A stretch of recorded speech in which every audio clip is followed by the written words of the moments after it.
Una adolescente de 15 años salió de casa pensando que iba a reunirse con varios jóvenes. Lo que no sabía era que aquel encuentro había sido preparado para conseguir que terminara sola con uno de ellos. A la mañana siguiente no regresó ni apareció en el instituto.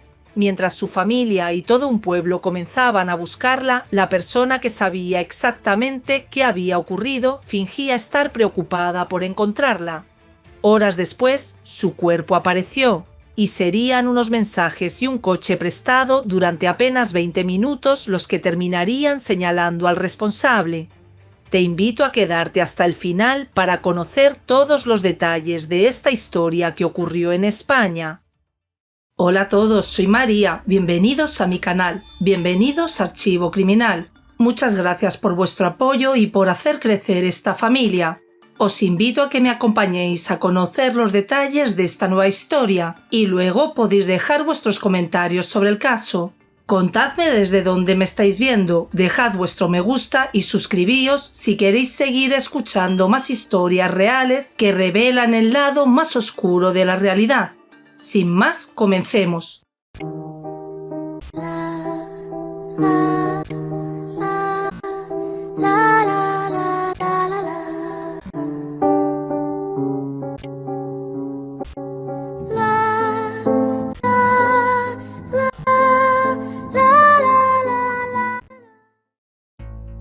El caso de Vanessa Ferrer. El jueves 27 de octubre de 2016, Carmen Ciges comenzó el día pensando que su hija Vanessa había dormido en casa de una amiga y que después acudiría a clase. La adolescente tenía 15 años y vivía con su familia en Chella, una pequeña localidad del interior de la provincia de Valencia. La noche anterior había ido al cine con unos amigos y después regresó a casa para cenar con sus padres. Durante la cena hablaron de algo que le hacía especial ilusión. Quería una moto y habían acordado que sería su regalo de Navidad. Más tarde salió de casa con la intención de pasar la noche fuera y acudir al instituto a la mañana siguiente. Su madre siguió con su rutina habitual. Antes de marcharse dejó preparada comida para cuando regresara, pero al volver por la tarde encontró el plato intacto. Empezó a preguntar por ella y descubrió entonces que tampoco había asistido a clase. La familia denunció la desaparición ante la Guardia Civil. En cuestión de horas comenzó una búsqueda por Chella y sus alrededores. Se distribuyeron carteles, su fotografía circuló por las redes sociales y los agentes empezaron a hablar con amigos y conocidos para reconstruir sus últimos movimientos. Una de las primeras personas sobre las que se hicieron comprobaciones fue el joven con el que mantenía una relación sentimental. Los agentes pudieron establecer que no se encontraba en el municipio durante las horas en las que se había producido la desaparición, por lo que esa posibilidad quedó descartada. En aquel momento no existía una explicación clara sobre lo ocurrido. Para su familia y para quienes participaban en la búsqueda, seguía siendo una menor desaparecida a la que esperaban encontrar con vida. La situación cambió durante la mañana del viernes 28 de octubre. Agentes del Servicio de Protección de la Naturaleza localizaron el cuerpo semidesnudo de una joven envuelto en una colcha en el fondo de la Sima de los Borricos, un precipicio de más de 30 metros de profundidad situado en una zona escarpada y de difícil acceso. Especialistas de montaña de la Guardia Civil se encargaron de recuperarlo.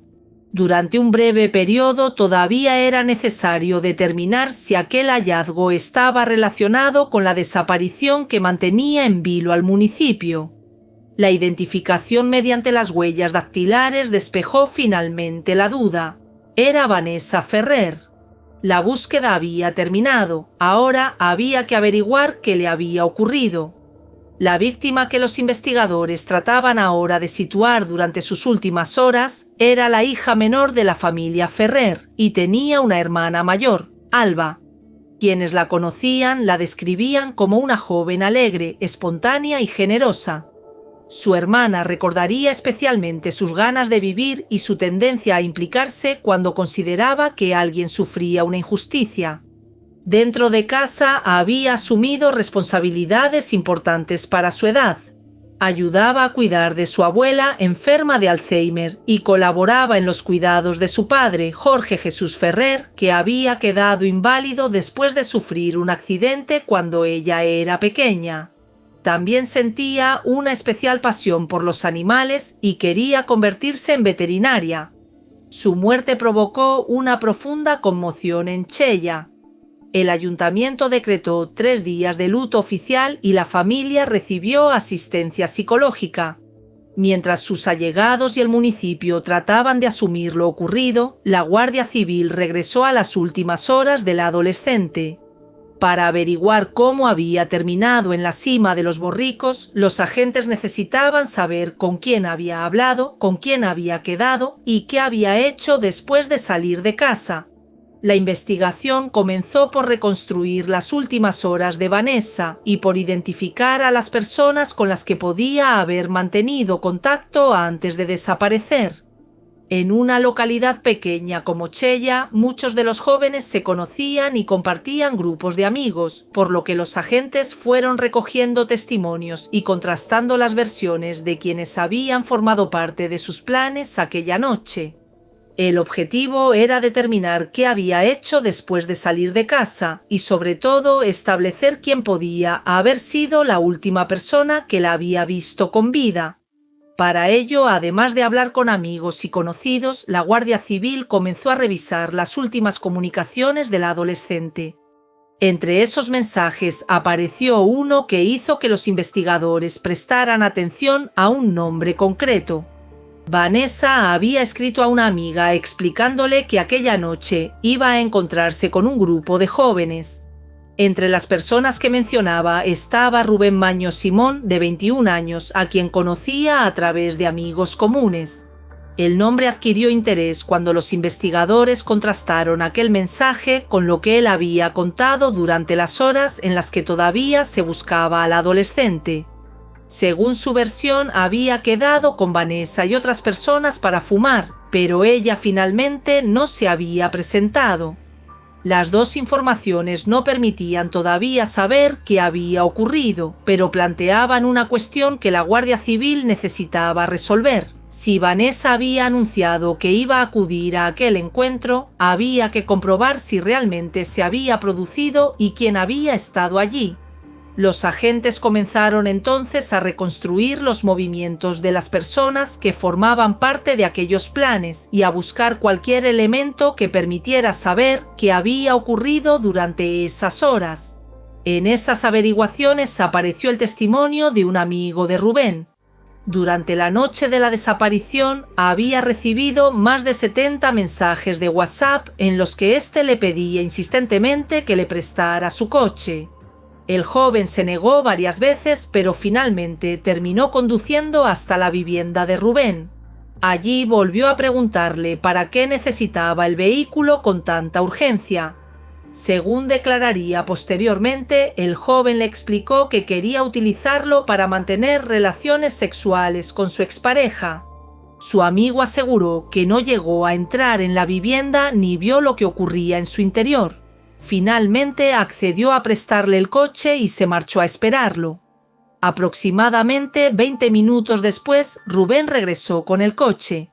En aquel momento, el propietario no relacionó el préstamo con la desaparición de Vanessa. Fue después de conocerse el hallazgo del cuerpo cuando empezó a contemplar de otra manera lo sucedido aquella noche y decidió acudir a la Guardia Civil para explicar lo ocurrido y mostrar los mensajes. La investigación disponía ahora de un nuevo elemento que debía contrastarse con lo que ya sabía. Vanessa había anunciado que iba a encontrarse con Rubén, mientras que él había sostenido que el adolescente nunca se presentó. Ahora los agentes sabían además que durante aquellas mismas horas había insistido hasta conseguir un vehículo que utilizó durante aproximadamente 20 minutos. Su versión empezaba a plantear cada vez más preguntas. A medida que aumentaban las contradicciones, los agentes comenzaron a profundizar en la relación del joven con el entorno de Vanessa. Fue entonces cuando aparecieron antecedentes que adquirían interés dentro de una investigación que ya empezaba a concentrarse en sus movimientos. La familia Ferrer lo conocía desde años atrás. Cuando Alba tenía 12 años había tenido problemas con él porque insistía en salir con ella y, según explicaría posteriormente, llegó a intimidarla cuando estaba acompañada por sus amigas. Alba se lo contó a sus padres, que hablaron con la familia del muchacho y el asunto pareció quedar cerrado. Con el paso del tiempo también había realizado comentarios a Vanessa sobre cuánto había crecido y sobre el interés que despertaba entre algunos chicos del pueblo. Según su hermana, hasta aquella noche la adolescente nunca había estado a solas con él. Los investigadores comprobaron además que existían antecedentes judiciales.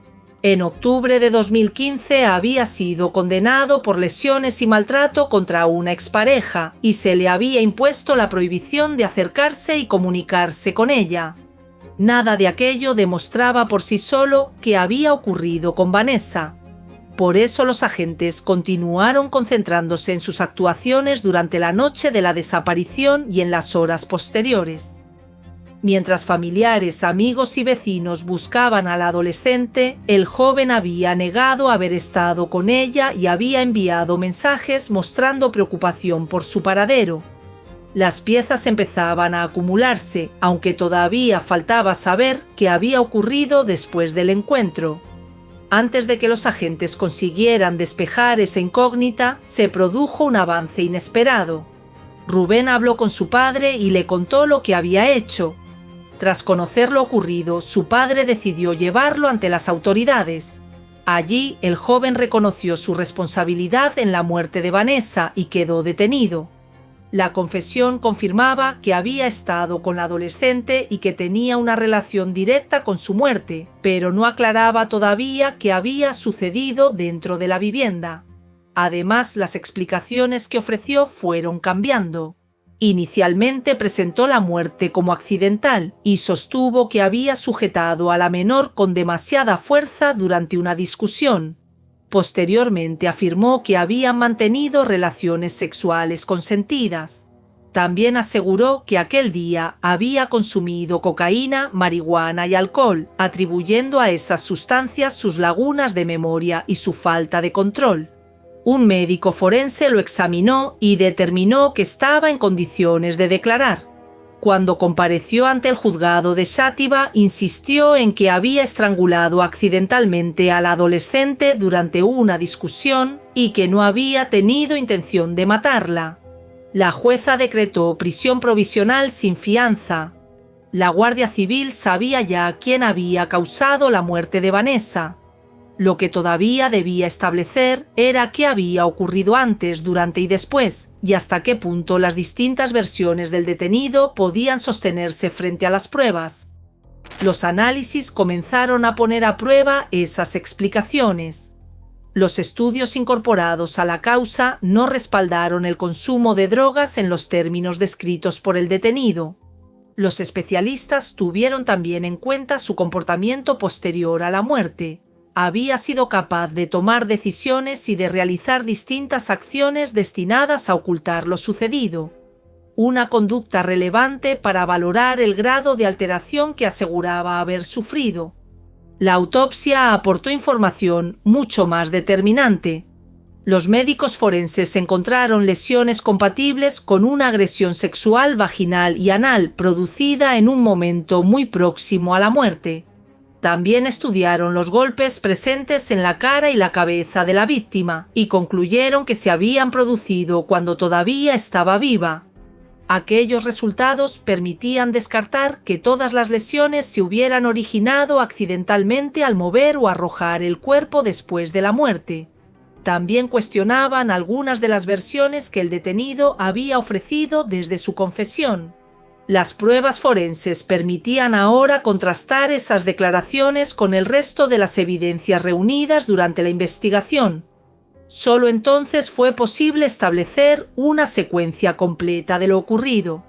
La investigación concluyó que Vanessa había acudido al encuentro creyendo que en la vivienda habría más personas. La presencia de otros jóvenes, entre ellos amigos y familiares de Rubén, formaba parte de lo que se le había anunciado, pero finalmente quedó sola con él. Las averiguaciones establecieron además que el joven se sentía atraído por ella y que había sido rechazado anteriormente. Según la secuencia que posteriormente se consideró probada, dentro de la vivienda la adolescente fue golpeada mientras todavía estaba viva, hasta quedar en una situación en la que no podía defenderse. Después sufrió una agresión sexual y finalmente fue estrangulada. Tras la muerte, el agresor envolvió el cuerpo en una colcha y utilizó el coche que le habían prestado para trasladarlo hasta la cima de los Borricos. Allí arrojó el cadáver por el precipicio y regresó con el vehículo. Durante las horas siguientes, mientras la familia comenzaba a buscar a Vanessa, negó haber estado con ella y mostró preocupación por su desaparición. Con la secuencia de aquella noche ya establecida, quedaba que esas conclusiones fueran examinadas ante un tribunal, algo para lo que la familia tendría que esperar casi 4 años.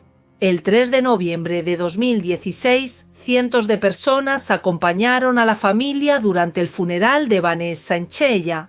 Con el paso de los meses, el municipio continuó recordando a la adolescente y mostrando su apoyo a los Ferrer, mientras el acusado permanecía en prisión a la espera de juicio. El proceso comenzó finalmente el 13 de julio de 2020. La Fiscalía y la acusación particular solicitaron prisión permanente revisable, mientras que la defensa sostuvo que se trataba de un homicidio y pidió una pena de 4 años de prisión. Ante el jurado, el acusado insistió en que la muerte había sido accidental. Según su versión, había agarrado a la adolescente por el cuello durante una discusión y cuando comprobó que no reaccionaba, intentó reanimarla antes de actuar dominado por el miedo. También rectificó una de sus declaraciones anteriores. Reconoció que no había mantenido relaciones sexuales consentidas con la víctima y explicó que había mentido porque pensó que presentar una relación íntima entre ambos haría más creíble que no había tenido intención de matarla. Durante el juicio compareció también la expareja relacionada con los antecedentes de maltrato que habían aparecido durante la investigación. Ante el jurado relató los episodios de violencia física y psicológica que había sufrido durante la relación y describió el miedo con el que había vivido cuando intentaba alejarse de él. Su testimonio se incorporaba a un juicio en el que las explicaciones del acusado debían ser confrontadas con las pruebas reunidas durante la investigación. Casi 4 años después de aquella noche, las distintas versiones dadas por el acusado iban a ser examinadas frente a las pruebas. Ya no se trataba de reconstruir lo ocurrido, sino de determinar qué responsabilidad penal debía asumir por la muerte de Vanessa.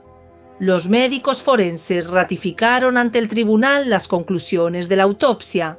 Confirmaron que las lesiones sexuales se habían producido en un momento próximo a la muerte y que los golpes que presentaba Vanessa en la cara y la cabeza habían sido causados cuando todavía estaba viva. Sus conclusiones contradecían la versión accidental que el acusado había mantenido ante el jurado. También comparecieron los familiares de Vanessa.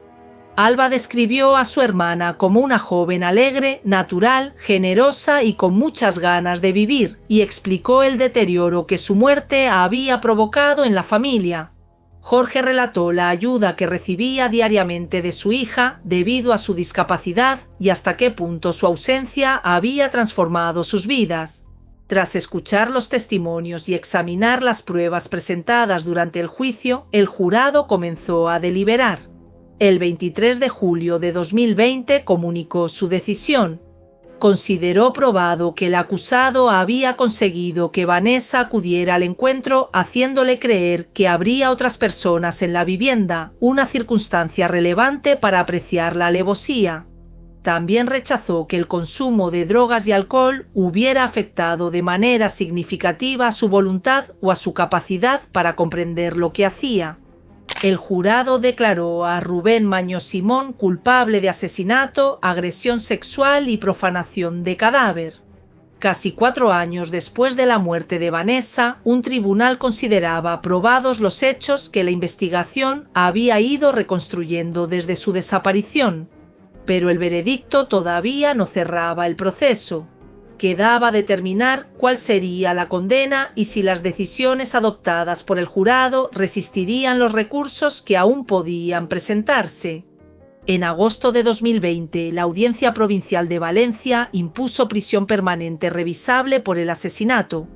A esa condena se añadieron inicialmente 17 años por la agresión sexual con agravante de discriminación por razón de género y 3 meses por profanación del cadáver. La sentencia fue recurrida. En febrero de 2021, el Tribunal Superior de Justicia de la Comunidad Valenciana confirmó la prisión permanente revisable y consideró abrumadora la prueba de cargo practicada durante el juicio. Introdujo, no obstante, algunas modificaciones, redujo de 17 a 15 años la pena por agresión sexual y eliminó la condena independiente por profanación, al entender que las actuaciones realizadas con el cadáver estaban dirigidas al autoencubrimiento y quedaban absorbidas por el asesinato. El tribunal consideró también que no procedía aplicar la atenuante de confesión en los términos reconocidos inicialmente, aunque esa decisión no modificó la pena principal. El procedimiento llegó finalmente al Tribunal Supremo, que en julio de 2021 confirmó la prisión permanente revisable. Casi 5 años después de la desaparición, el recorrido judicial del caso quedaba cerrado.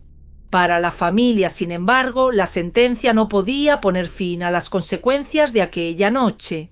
Alba había mantenido durante esos años un papel activo en la búsqueda de justicia para su hermana y en 2018 se trasladó al Reino Unido tratando de reconstruir su vida lejos de Chella. La condena establecía quién era responsable y cuál debía ser su castigo, pero no podía devolver a los Ferrer la vida que tenían antes de aquel 27 de octubre de 2016. Una tarde en la que Carmen regresó a casa, encontró intacto el plato de comida que había preparado para su hija y comprendió que algo no iba bien. Aquel pequeño detalle cotidiano había sido el comienzo de una búsqueda que terminó convirtiéndose en una investigación por asesinato, en casi 4 años de espera hasta el juicio y en un proceso judicial que todavía se prolongaría 1 año más. Pero detrás de todo ese recorrido, de las declaraciones, las pruebas, el juicio y las sentencias, seguía estando la misma persona cuya ausencia había puesto en marcha la historia. Vanessa tenía 15 años. Era una joven alegre, muy unida a su familia y apasionada por los animales. Tenía por delante los mismos proyectos que cualquier adolescente de su edad. La justicia pudo determinar qué ocurrió durante sus últimas horas y condenar al responsable. Lo que nunca pudo hacer fue devolverle todo aquello que todavía le quedaba por vivir. Yo soy María y esto fue Archivo Criminal. Si este caso te pareció importante, te invito a suscribirte, a dejarme tu me gusta y a contarme desde dónde me estás viendo. Nos vemos en el próximo archivo. Saludos.